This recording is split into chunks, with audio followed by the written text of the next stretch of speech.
As you'll remember from our last earth-shattering episode, we came down to 3 semi-finalists. The Audioquest Chicago, the world's best cable using Canare 4L4E6S cables, and the Kimber Cable Heroes. Today we're bringing 3 more contenders to see if they can hang with this troublesome trio.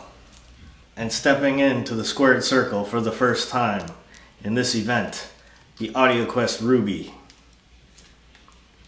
the oyaide Neo A+, still works, and the DIY cables from Real World Audio YouTube channel featuring KLEI copper harmony connectors.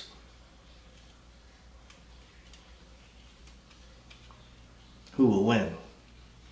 So none of these cables really win. It's just that some are darker in the upper mids and some are brighter in the upper mids. So I'm pretty much going to go over that. And you can tell a difference in detail too, which I think has something to do with the quality of it.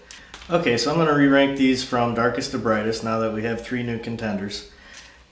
So with these Audioquest Rubies, very clear, but they do have that rolled off upper mid range. So these are going to work really well in the bright system probably.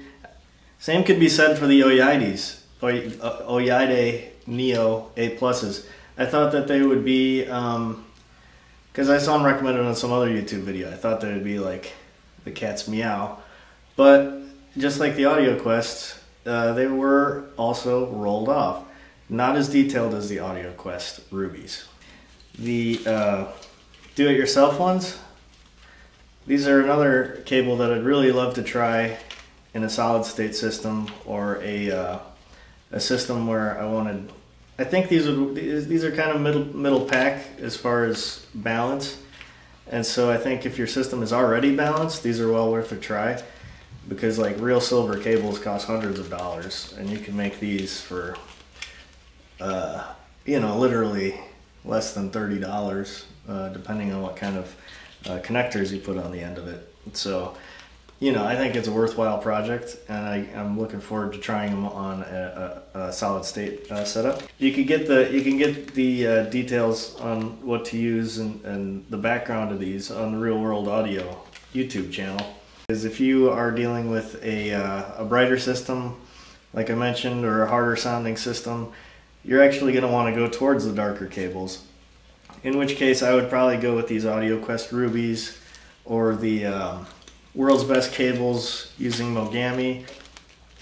Next up, as far as brightness goes, I'm going to go with the Kimber cables with the Ultraplate connectors.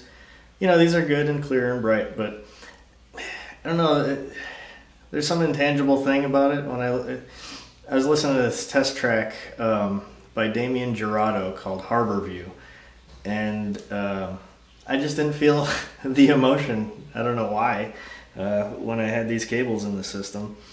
And when I'd used these cables in the past, because they cost me so much money, I used them a lot. There's just something, they just lack heart and soul. I can't describe it. I don't know why. And then our 2 winners were not unseated, and like I said, these aren't winners. These are just the ones that work best in my system today. Are these world's best cables using the Canare L4E6S wire and Rean connectors. I mean, shit, you can't beat them for 23 bucks or whatever it was. But what I'm gonna leave in there and continue enjoying is these Audioquest Chicagos. And like I said, I didn't even like these in my last system, but in this current system, like the imaging is there. They just, it's the voices, like that's what connects with me the most emotionally when I listen to the music. And I like to listen to like real sad fucking music, and nothing makes me sadder than the Audioquest Chicagos. So if that's what you're looking for, you know what to waste your money on. That's all.